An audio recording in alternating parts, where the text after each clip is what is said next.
What's going on, everybody? Welcome back to the Going the Distance podcast presented by ImmacSports.com. Twitter's at ImmacSports. Instagram is also at ImmacSports. TikTok, YouTube, Immaculate Sports. It's episode 93. We know who won the NBA Finals now. Heck yeah. It's Golden State Warriors. Some of the boys were at the parade. We couldn't make it, but we were there in spirit. Watched a lot of baseball. Yeah. We'll talk baseball. Pretty, I wouldn't say concise, but we're not talking about a ton of different things in this episode. Usually we'll have like 10 topics throughout the episode. We'll go over just a couple NBA things that might take a little bit longer, and then a couple MLB things that are probably going to take a bit longer as well. Deep conversation. Exactly. Halftime, we're going to be talking about the College World Series, the Stanley Cup that's going on, the NBA draft that's happening here in a couple days, and just a couple other things that have happened over the past few days that are big sports news, such as Rob Gronkowski hanging up the cleats. Yeah. But before we get to all of that, let's go ahead and get to our opener. Skyler, what do you got for yours? Yeah, I got an A's win on Sunday, and you may be surprised, but this hasn't been happening very recently, and I got to see it in person. 4-0 win over the Royals. The rookie, Jared Koenig, 5 2/3 scoreless. Saw some bombs, Seth Brown, Sean Murphy, right in front of us, so that was great. Definitely the best thing I saw this week. Yeah. Best thing I saw this week has to be the Dubs winning the championship. I think Skyler would have put that as his as well if I didn't put mine as the Dubs winning on there. But, I mean, this one it hits different. I think Clay and Draymond and Steph and Iggy all have been saying that, but it hits different. And the reason why it hits different is because in 2017, 2018, I feel like I took it for granted, but it was such a given. You know, like it wasn't like, oh, I don't know what's going to happen here. It's who are the Warriors going to beat in the finals is really all it was. We just didn't know who we were going to beat. Obviously, we beat the Cavs those 2 years there. But those 2 years were they seemed like it was going to happen. And if it wasn't going to happen, it's a season of disappointment. This year, so much more uncertainty. And so that makes just winning so much more sweeter or more sweet, however you want to phrase that. I don't know the proper grammar for that, but seeing Steph get his fourth, Clay get his fourth, Draymond and Iggy get their fourth, Looney get his third, and seeing the young guys or guys not even young but have been around the league for a long time, like Otto Porter, Wiggins, seeing those guys get rings is really, really cool. And I think Draymond, said that as well too, where you don't ever get back the feeling of winning your first finals. And so the way that you get back to that feeling is by looking and feeling how Wiggins feels, how Otto Porter feels, guys that have struggled within the league to win, and then finally get to here in Golden State and get the job done. But I was pretty stoked on Thursday night when we got that job done. And let's go ahead and get straight to the Immaculate Sports Player of the Week now. Yeah. This one's pretty obvious. It's going to be 4-time champ, 1-time Finals MVP, 2-time NBA MVP Stephen Curry for his historic Finals series against the Celtics, where he averaged 31.2 points, 6 rebounds, and 5 assists. We'll talk more about Steph in a little bit, but he's obviously going to be the Immaculate Sports Player of the Week this week. On to the team report, Skyler. Anything going on for the Jets? Not really big things. Just Mekhi Becton is there at camp like we expected. I don't know if he's doing great or not. We don't know yet. And if you guys heard that Garrett Wilson story online about how he didn't know, the team dinner you got to buy as a rookie is they're going to run up the paycheck, because they know you got $10 million guaranteed, and it's not like you're paying for some takeout. It's a little different. Yeah, you're not paying for McD's. You're paying for some New Yorks. Oh yeah. Other than that, not much going on, which is good at this time of year usually. Yeah. Not much going on for the Raiders. Biggest thing would be Ndamukong Suh and that whole interesting thing that's going on right now. Suh was on NFL Live a couple days ago saying, or people that he's up there with were talking about, hey, what are teams that interest you, stuff like that. And Suh said the Raiders are an interesting choice, said how he'd be thrilled to play across or with Jones and Crosby on that defensive line. And obviously, as a Raider fan, getting a guy like that, I think would definitely help the team for sure, because we don't have a lot of interior pass rush. So that's definitely a guy that can go ahead and do that. And that leads us into our favorite number 93. Scott, who do you got? I got to go with the man of many names here. He only wore 93 for a couple seasons, but it's Ron Artest, then the Panda's friend, then Meta World Peace, and now Standiford Artest. There we go. Interesting one. Obviously, most famously known for the Malice at the Palace with Indiana, but this is a guy who was one of the first 3-and-D guys to actually score 20 points per game in a season, starting the transition into 3-point shooting. So interesting guy. And I know there's a bunch of Hall of Fame football players I could have said, but I like the Ron Artest story. Yeah. This one isn't probably my favorite 93, but just because of the lack of guys that I wanted to choose here, I'm going to go with the guy who's worn number 93 since 2015 as no other than future Raider Ndamukong Suh. He 3-time All-Pro, 5-time Pro Bowler, Super Bowl champ with the Bucs, not this year but last year. Was on that All 2010s team, Defensive Player of the Year or Defensive Rookie of the Year in 2010. And pretty good career for Ndamukong Suh. I don't really know how he falls with Hall of Fame stuff like that. That should be interesting though once he ends up retiring, but it looks like he's still got another year, another 2 years in him before he hangs up his cleats, just like his former teammate Gronk did earlier today. Let's go ahead and get into the spotlight now, Skylar. Talk about another guy who played for the Bucs and is retiring now. Yeah. My spotlight's going to be Ryan Fitzpatrick. We know the quarterback just retired a few weeks ago, maybe a week ago, officially. And he's joining the Amazon Prime crew. We know now they're taking over Thursday Night Football. And the one time I did meet Ryan Fitzpatrick, he was super ecstatic. He got benched for Bryce Petty for a game, and he was just excited to cheer him on, from the sideline. So we know he's that kind of eccentric guy. And if this channel is going to take over the NFL and become popular, it's important to get guys like that. Yeah, I think it's going to be real interesting seeing a guy like Fitzy in a role where he's going to be talking on TV all the time, because even though he's had a lot of big moments, I feel like he hasn't had too many moments where he's talking and it stands out. Obviously, he had the time where he was wearing like the Deshaun Jackson shades and blazer or whatever it was. But besides that, I couldn't tell you if I know what his voice sounds like. So obviously going to get used to that over the next few years, and I think that's pretty cool. My spotlight is going to be about a guy that Skylar's never heard of. His name is Max Ferguson. He is a 22-year-old single-A baseball player for the Lake Elsinore Storm, single-A affiliate of the San Diego Padres. He was drafted in the 5th round, 160th overall last year. Went to Tennessee, was on some of those good teams over there the past few years. He currently ranks 15th in San Diego's Padres prospects. So he's a decent prospect. He's one of the higher priority guys in their system. 22 years old, like I said before. He's in 234, just above league average when it comes to hitting. But the reason why I want to talk about this guy is because he has 44 stolen bases this year in 59 games. And that leads the minor leagues in general by 10 stolen bases. He's 44 for 47 on stolen base attempts.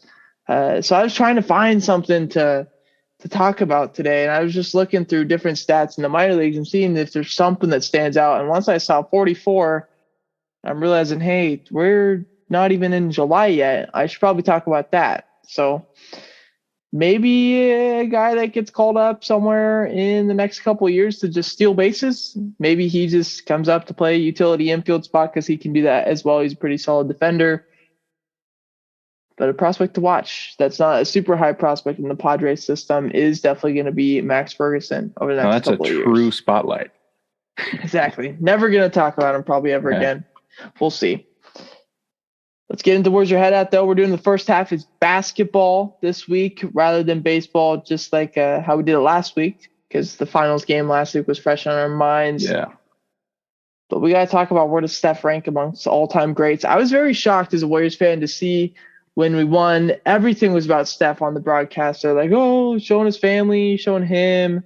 They weren't showing like Wiggins or Draymond or Clay or those guys nearly as much in this It's starting to sink into me why they were doing that is because this is a really big legacy ring. And that is leading to the question that I feel like everybody who talks basketball is talking about right now. And where does Steph rank amongst these all-time greats? Is he top 10, top 5? Is he the greatest point guard of all time?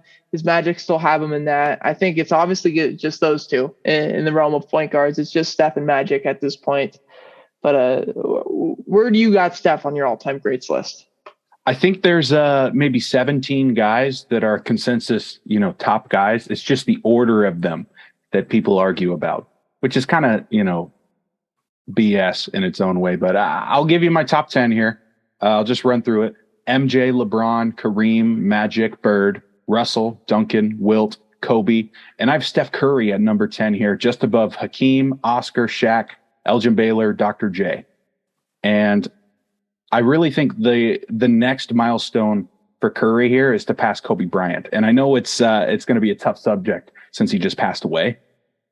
But I really think this is the next challenge. The one thing Kobe has on Curry right now is back-to-back finals MVPs. And if Curry does that this year, I think you have to put him above. And of course, right above that is Wilt. And at this point, he's kind of just an urban legend because, we don't really know. We got to ask Bill Russell what he was like. And then Duncan is 7. I think that's where his ceiling is right there. I think he's very close to Tim Duncan. Yeah. Timmy, whenever you're compared to a guy like Tim Duncan, you're in a pretty good spot in your career. As far as my list, though, I'm gonna go off of what Complex just put out last week and see how I think about their order. Yeah. So once the Warriors won the finals, they posted this article that night. So they ranked their all-time 30 best players, and so I'm gonna skip about half that list and start from 17. And where would I have Steph as far as these guys? Dirk, definitely taking Steph over Dirk. Next up, Charles Barkley. I'm taking Steph over Charles. KG they have at 15, which is a little bit high to me, but I'm definitely taking Steph over him.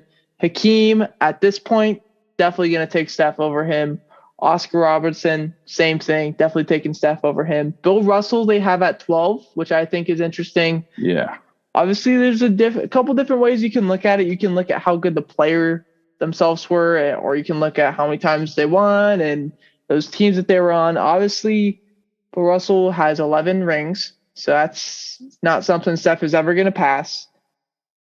But as far as good of a player, I'd definitely probably take Steph, but I'm completely okay if people want to put Bill Russell over him. Mm-hmm. Kevin Durant, I think this one should be unanimous now that Steph has a greater legacy than Kevin Durant, because even on the teams that Durant did win with, even though he wasn't carried by Curry, Steph definitely had a big part of that. They have Steph at number 10, which I think is reasonably okay. Number 9, they have at Timmy there, so probably would have had Timmy a little bit higher, but that's okay.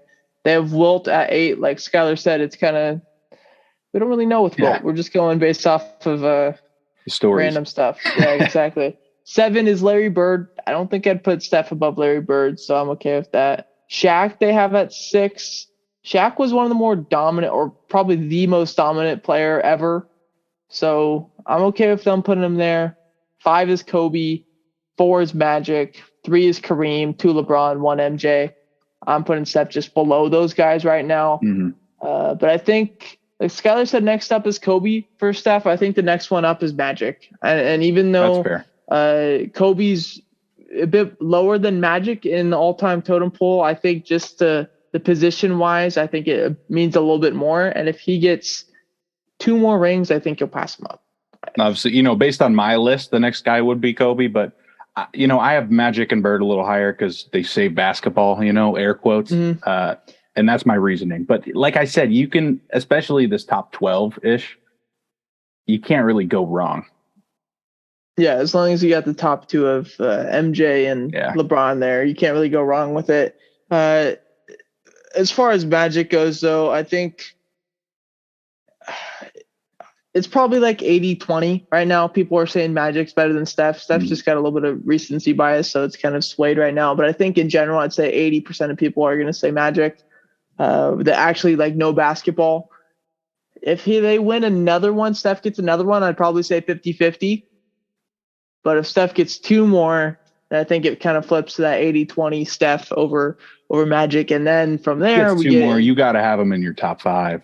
Exactly. Then we get to the part of LeBron and MJ and those guys. If he gets to 6, definitely going to be a talking point. 7, it's obviously a mile away, but if he gets to 7, then that's when he gets into the GOAT conversation.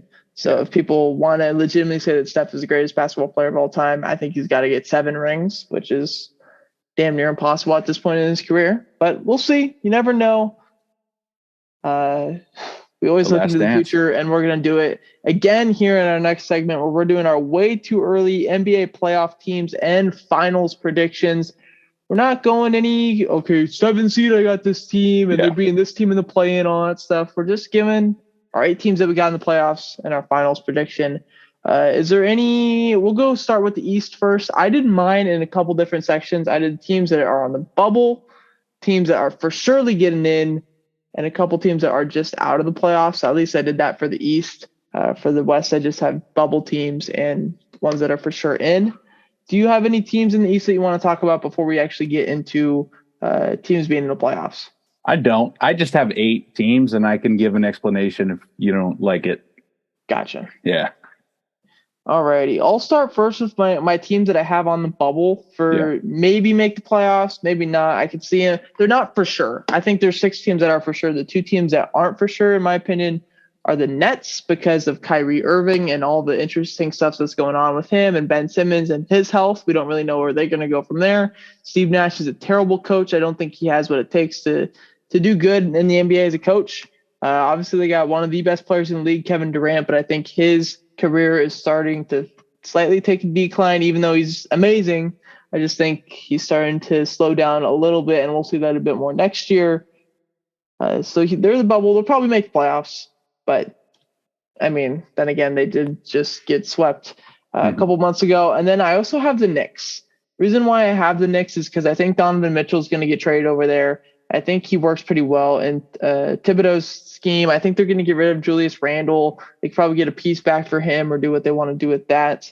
And when you got a core of RJ Barrett, Donovan Mitchell, and one other, not star, but maybe just a level below star, I think that's a playoff caliber team, especially with the defense they can play if Thibodeau gets them going right. So I got those teams just barely into the playoffs. Yeah, I also have those same 2 teams in a, I didn't write out this is a bubble team, but I do kind of have an order here. Those same 2 teams, but I'm going to throw Cleveland in there too, because there's some injury concerns and roster and money concerns too with them, but I do think they're good enough. Yeah.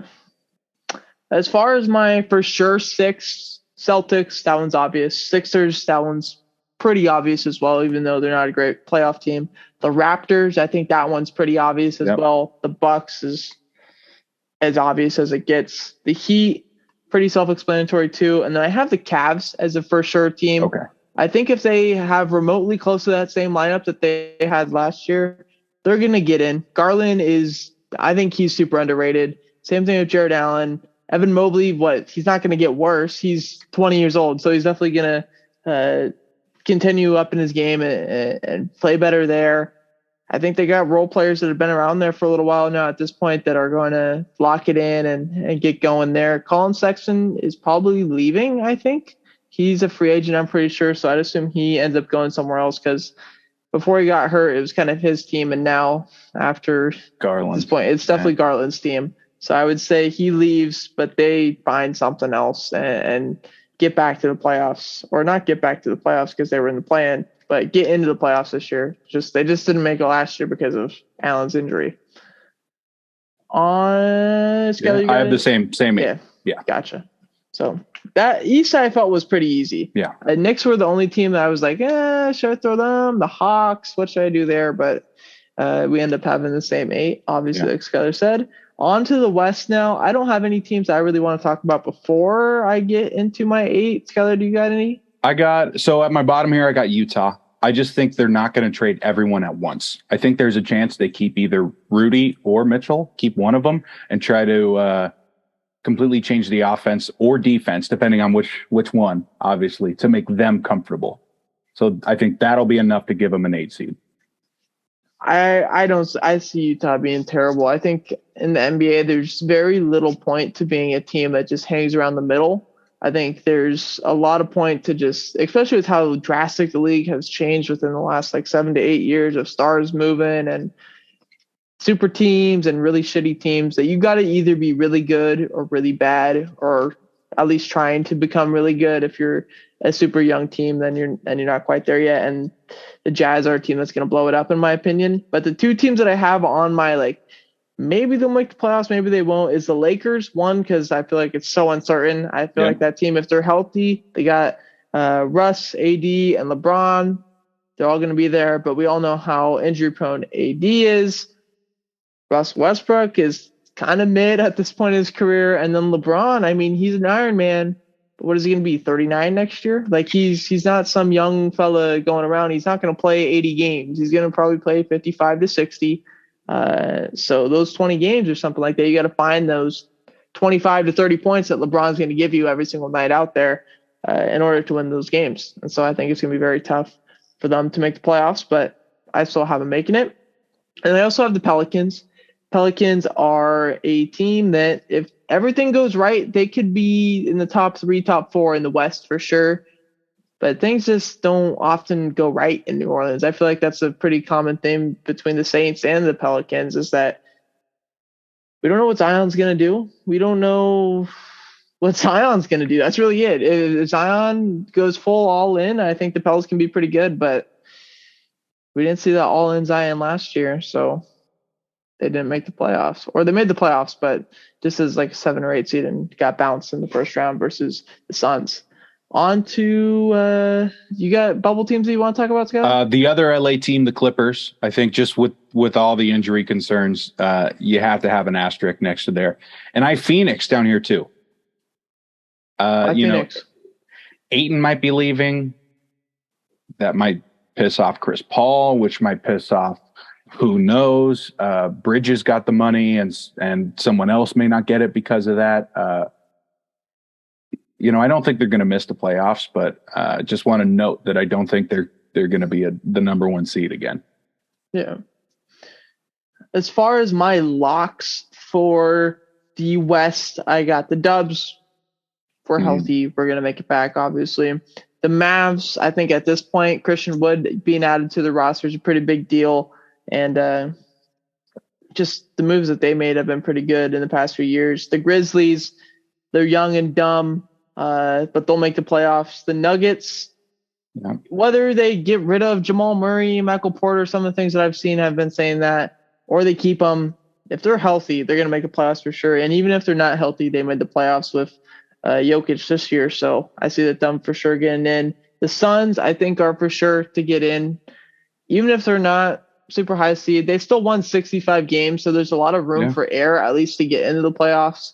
So even if they lose Ayton and maybe there's a little bit of frustration within the locker room, I think they're for sure team to at least get that top 6 spot. And then the last team I got up for sure is going to be the Clippers. I think they're going to be healthy this year.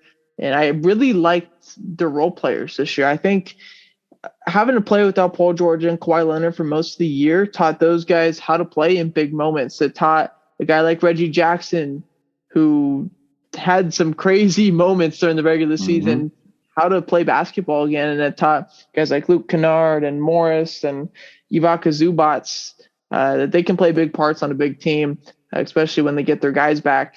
And there's rumors that they're going to be in on Kyrie Irving if he opts out too. So I don't know how that would work if they had Kawhi, Paul George, and Kyrie Irving. Probably turn into finals favorites once they get to that point, but it's a damn good roster if they're all healthy. So I got them for sure make them playoffs. Yeah. That takes us to halftime. Oh wait, no, you got your 8 or 6. My bad. Yeah. Oh, so, okay. So I have Utah. You have New Orleans. That's pretty much it. I have similar locks here. Golden State, Memphis, Dallas, Denver are my locks. And then the Clippers and Suns would be the next. And yeah. Yes. Awesome. And then who do you have winning it all? Ooh, yeah. Right now, I'd probably say the Bucks over the Dubs. I think that's the only team that I see right now that can beat the Warriors would be a very healthy Bucks team. just because the matchups, man. I mean, Wiggins, he's so good, but nobody can guard Giannis like it's Giannis. So I'd say the Bucks over the Dubs. What about you? Okay. As of right now, I may be riding high off of this victory, but I still have the Warriors out of the West. I think you got to prove that you can beat them. And I have them beating Philly. I think Philly is that team that's fully healthy. I think they're the best. Other than Milwaukee, like you said, or a mystery team that picks up Kyrie. Yeah. It's pretty hard. I mean, even as a Warriors fan, if you just take a look at it, like it's pretty hard to not put the Warriors as the West favorite right now, just because they Unless haven't. The Clippers have that crazy, comeback like we did this year. Yeah, the Warriors haven't lost in the Western Conference playoffs fully healthy since 2014. So it's been a while, and we're gonna be talking about this in 2023. So that'd be 9 years at that point. So. Just saying. That's wild. Yeah. Let's go ahead and send it to halftime, though. Skylar, tell me about the College World Series and what's going on, and don't tell me about how Stanford's doing because I know it's not good. I will try not to. All right. So interesting first round starting on Friday. We had Oklahoma beating Texas A&M, Notre Dame beating Texas. Those two played each other, and Oklahoma won. So now Oklahoma is awaiting the winner of Notre Dame and Texas A&M, which I believe Texas A&M won today.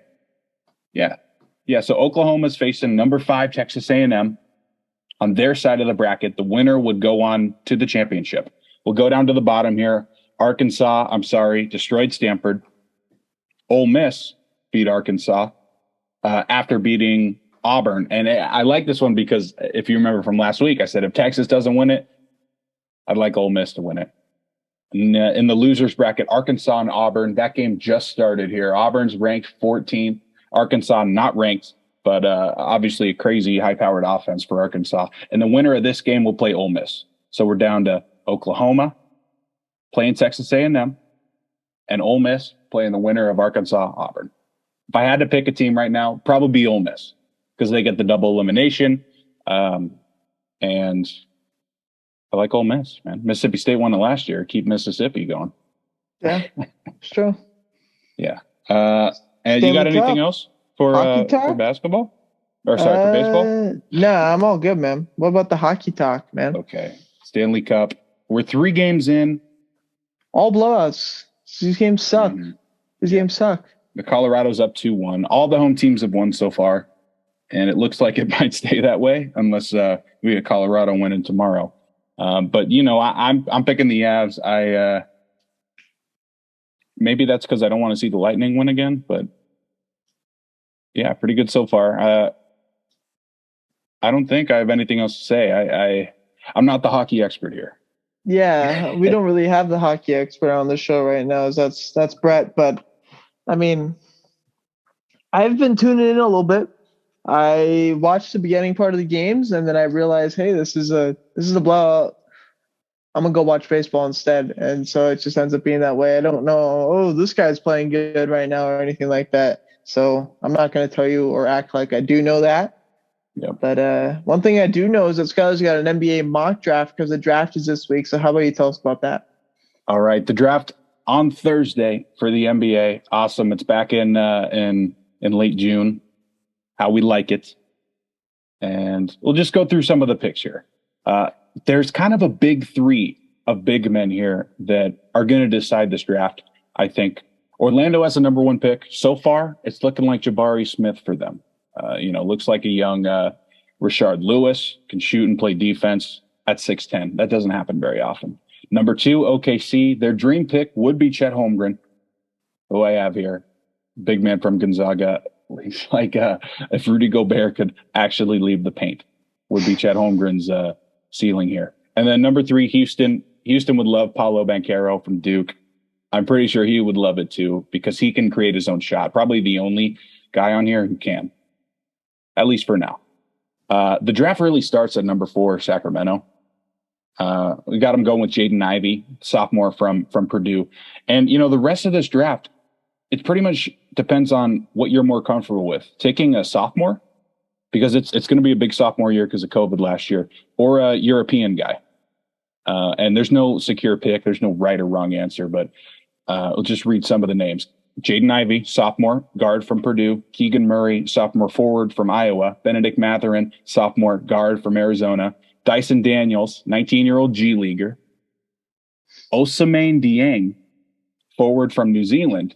Johnny Davis, sophomore guard. And Shaden Sharp, guard who, it says Kentucky, but he didn't play for Kentucky. He didn't play a game for them. Yeah. So it's very confusing. We don't know what's going on. Maybe we see another Patrick Williams type pick here with AJ Griffin from Duke or Jeremy Sohan, forward from Baylor. Other than that, I'm sticking to the chalk right now because I don't know anything. Yeah, we'll see how it goes on Thursday. Make sure you follow Immaculate Sports on Twitter, and we'll go ahead and keep you updated pick by pick on what's going on, and we'll get you covered for that for sure. Yeah.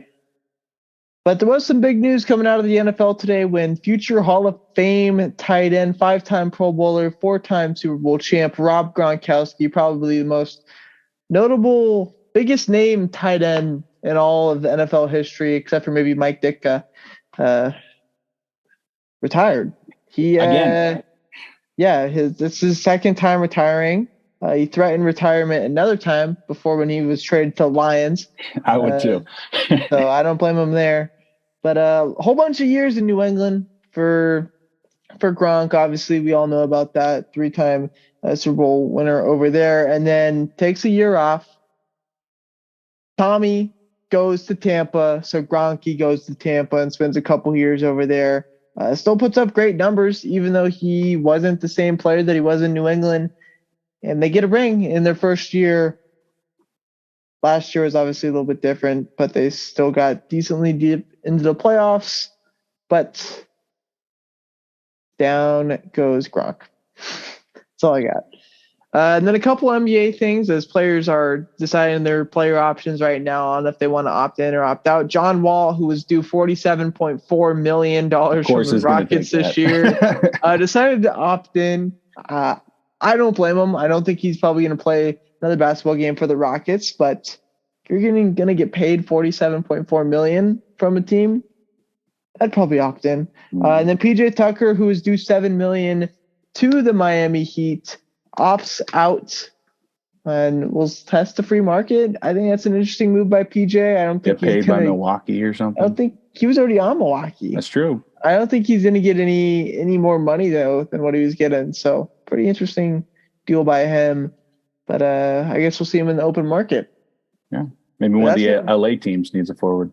Yeah, maybe. I mean, the Lakers got a lot of old players, so you fit right in.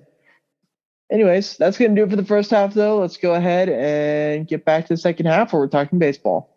Alrighty, everybody, welcome back to Where's Your Head At? We're starting off with our player, pitcher, and rookie of the week within the MLB. Skyler, who do you got for your player of the week? My player of the week is going to be Mike Trout here. Finally gets one. Only at 260 this week, but 5 homers, 9 RBIs, coming off of that awful stretch. 0 for 23 or something like that. So it's nice to see that he's back. So he gets the nod over guys who may have done a little bit more. Yeah. Michael Nelson Trout definitely got to get the player of the week for me. 5 homers, like Skyler said. He had 4 game-winning homers in a series against the Mariners over the weekend. It was a 5-game series, so a little bit different there. But 4 game-winning home runs nonetheless. So he tormented those Seattle fans up in Seattle over the weekend. And gets the Immaculate Sports Player of the Week, or not the Immaculate Sports Player of the Week, that was Stephen Curry, but the Player of the Week within baseball from me and Skyler this week on our show. Yeah. Next up, Pitcher of the Week. Skyler, who do you got? My Pitcher of the Week is going to be Corbin Burns for getting 2 quality starts in 1 week against playoff teams. At the Mets, 6 innings, 2 runs, 8 Ks, got the win. Against St. Louis, 7 innings shutout with 10 Ks. Yeah, I'm going Corbin here too. 2 starts, 13 innings, 2 runs, 18 strikeouts. Skyler said it in more detail. On to Rookie of the Week. Rookie of the Week's got to be Jake Sawinski from Pittsburgh, right? 6 for 14, 3 homers, all in 1 game against San Francisco. Yeah, me and Skyler go 3 for 3 here. I'm going Jack Sawinski too. Is it day. Jake or Jack? I believe it's Jack. My bad, Jack. 3 homer game though. against the Giants on Sunday, I believe that day was. It's either Sunday or Saturday. But yeah, big hits for the rookie and one of the more underrated players this year. I haven't really heard much about him, but I know he's got like 11 to 12 home runs. So he's putting the ball out of the PNC ballpark with regularity right now. And that's any good player for the Pirates is pretty good for them. And we know that they're going to begin one more here soon who just made a season debut yesterday. And that's O'Neal Cruz. 97 miles per hour across the diamond on one of his throws from shortstop. And then his first hit of the year was 113 miles per hour off the bat. That's pretty disgusting. So he's a StatCast. Built for the StatCast era. Like he's a StatCast anomaly. These guys, what's his name? Foolish Baseball? This guy's going to drool all over this guy. So good for him. Gives us a reason to watch Pirates games. It was one of the first times throughout this whole year where I'm like, oh, I'm going to turn on the Pirates game. So 4 RBIs in his season debut too, which is kind of crazy. Very nice. Next up, it is mid-June. So we're about a month away from the All-Star game, and it's time to do our All-Star team predictions. Probably do maybe one more of these later on into the year. I'm not too sure. Maybe we'll do an All-Star team in September or once the season ends, and so we just got a full year of All-Stars. But we're doing the starters, 15 reserves, 15 pitchers. We're going to start with the AL, if that's okay with you, Skyler. And we can start with the starters in the AL for pitchers. That is, who do you got? Okay. I didn't do a great job of evening out starters and relievers. So I'll just read. It's pretty tough. I just did 15 total pitchers. Me too. So I'll read off starting pitchers. Mm-hmm. Okay. I got Shohei Ohtani, Justin Verlander, Jameson Taillon, Garrett Cole, Nestor Cortez, all those Yankees, McClanahan, Manoah, Logan Gilbert, Framber Valdez, Paul Blackburn, Martin Perez, Dylan Cease, Tariq Skubal. Yeah, I had 9 starters here and I put 6 relievers. Shane McClanahan's the starter of the game for me. After that is kind of just who you want to pick. Yeah. I went with Nestor Cortez, Alek Manoah, Justin Verlander, Logan Gilbert, Martin Perez, Paul Blackburn, Dylan Cease, and Tariq Skubal. So I didn't have Taillon. I think that's the only one of your guys that I didn't have, I believe. But Taillon's a guy that could have been in there, could have not. He just doesn't strike out as many guys as I wanted. So I decided to put Skubal because the Tigers also don't have anybody else that'd be an all-star in my opinion. On to the relievers. Skyler, who do you got? Clay Holmes and Lopez from Baltimore. So my bad. I probably should have added some more relievers and one from Kansas City because I'm now realizing I don't think they have a player. So my bad, Kansas City. My relievers are going to be Jordan Romano, Emmanuel Clase, Clay Holmes, Jorge Lopez, Ryan Presley, and Liam Hendricks. It doesn't seem like it's been as good as a year for AL relievers, but that's 15 pitchers. That's kind of the toughest part to do on these teams because there's just a lot of guys that can fall into that spot. Let's get to the position players, though, starting off with catchers. Who's your starter and who do you got in the reserve or reserves for this position? All right, my starting catcher is going to be Jose Trevino. And the reserves, just Alejandro Kirk. I got Alejandro Kirk as the starter. Right now, he's definitely going to be voted as a starter. So he has the 3rd most votes out of any player in the American League right now. If you look throughout all of the voting, Blue Jays are littered all over it. They just vote all the time up there in Canada. Even Santiago Espinal is second baseman right now. But I have Kirk as my starting catcher with Jonah Heim as the backup. I wanted to give it to him, but I just didn't have space for him. It's tough. First baseman, Skyler, who do you got starting, and then who do you got behind them? My starter is going to be Ty France. Had to be. He was our quarter season MVP. And also have Luis Arias and Vlad Jr.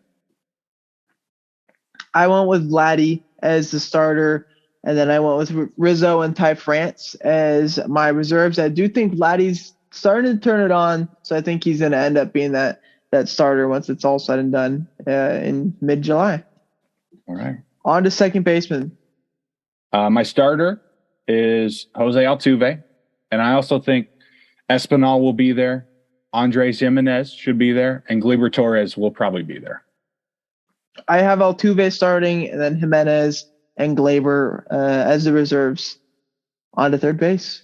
Third base, J-Ram as my starter with Rafi Devers there. Too. Yeah. J-Ram's my starter too. That's one of the tougher decisions between Rafi or J-Ram as starters. Even though Rafi's been so good, I think everybody's going with J-Ram because he is amazing and he's just taking the league by storm this year. The Royals did need a All-Star, so I did decide to put Bobby Witt as an All-Star here in his first season. Even though he's not hitting crazy, he's got decent speed, or he's got great speed, some stolen bases. He's hitting the ball for power sometimes, and he's finally starting to get it going after a pretty slow April. On to shortstop. Shortstop, my starters, Tim Anderson. I also have Bo Bichette, Xander Bogaerts, and Jeremy Pena there, who's been raking as my Astro because I forgot to put Ryan Presley in there. That's pretty much why. We had Verlander. Oh, that's true. Never mind. Yeah, so you're chilling, Jeremy. On that point. As far as shortstops for me, I have Tim Anderson, and then I have Bogaerts and Pena as the reserves. On to the outfield. All right, my starters for the outfield. Byron Buxton, Aaron Judge, Mike Trout. And reserves, we got Austin Hayes, Luis Robert, J-Rod / JD Martinez as a final vote, George Springer, and Taylor Ward. My three starters are the same as Skyler, Judge, Buxton, Trout. That's one of the more unanimous spots. I feel like I think Judge and Trout are clear favorites, and Buxton should be included in those guys as well. And then the reserves, I have Taylor Ward, George Springer, Giancarlo Stanton, Austin Hayes, and J-Rod rounding out those outfield spots there. And then in the DH, Skyler, I think the number one guy is pretty clear here, but who do you got as Jordan's reserve? Yeah, it's JD Martinez there because technically he's part of the DH, so that would be the guy. Yeah, I have Jordan and I have Ohtani here. Reason I have Ohtani as a DH, not a pitcher, even though he's had a better season as a pitcher, is because I wanted to get Tariq Skubal to be an All-Star, one of my more favorite guys to watch in the league. So I'm taking Tariq there. I did it the other way around. I was like, I want to make sure another one of these position players gets in, so I'm moving Ohtani to pitcher. Well, I also needed to put Tyreek in there because the Tigers suck. So they didn't really have anybody else that I was going to put in. So Tyreek had to make it there. On to the National League, Skyler. Who do you got for your starting pitchers here? All right. Starting pitchers, Corbin Burns, Musgrove, Gonsolin, Alcantara. I'm not sure what the proper pronunciation is. Sandy. Tyler Anderson, Cookie Carrasco, Yu Darvish, Max Fried, Zach Wheeler, Carlos Rodon, Aaron Nola. Again, lots of starters. Yeah. I had Musgrove as my game starter with Sandy, Corbin Burns, Carlos Rodon, Julio Urias, Zach Wheeler, Max Fried, and Miles Mikolas, rounding out the group of starters in the National League. On to relievers. Kenley Jansen, Josh Hader, Edwin Diaz, Daniel Bard. Solid. Yeah. Relievers for me, Hader, Taylor Rogers is a lock. Daniel Bard, Edwin Diaz, Dave Bednar, Ryan Helsley, and Devin Williams are all guys that I definitely think should be there. I should have started with relievers for National League. I started with the starters and then just filled it up to get the 15 as I was going. Yeah. So I missed some of them. Because Helsley will be there. Of course he will. Helsley will be there, and I think Bednar is definitely going to be there as well. And Devin Williams is kind of on the fence, but then again, he'd be a closer for 28 other teams, I feel like. So got to be on there.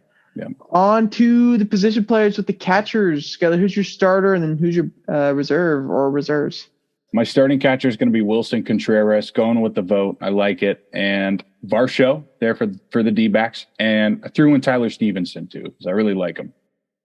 Yeah. Contreras is there for me as a starter. And then I have Tyler Stevenson as the catcher, as the backup. My Diamondbacks player, you'll see later who that is. But Stevenson's hitting 300 this year, so I got to put him on that list for sure. On to first base. First base, I'm starting with Polar Pete. I had to do it. He's been so clutch this year. But you may not agree, but I got Goldie, CJ Cron, Josh Bell, and Freddie Freeman, all first basemen going to the All-Star game. So Goldie's got to start for me. I think he's one of the more locks of starters in the National League. And then after that, I have CJ Cron, Pete Alonso, and Christian Walker as my last few guys rounding out the first baseman there. On to second base. Second base, I got not Ozzy. Sorry, Chisholm starting, of course, and Ozzy's going to be there too. Those two guys, Yeah. Second base is probably the worst position second base is probably the worst position out of all these different spots to vote on because there's just not a lot of guys. So I only had two guys, Jazz Chisholm and Jeff McNeil. Jazz will start. Third base. Third base starting, it's going to be Manny Machado. I know he's hurt, but he deserves the nod. And also Arenado, Brandon Drury, Austin Riley. Yeah, I got the same group there. Machado's going to start if he's healthy. Yeah. I was thinking about putting an asterisk there because he probably won't. It'll end up being Arenado, Riley, or Drury.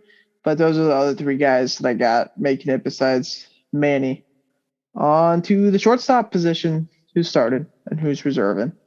I had to start Trey Turner here.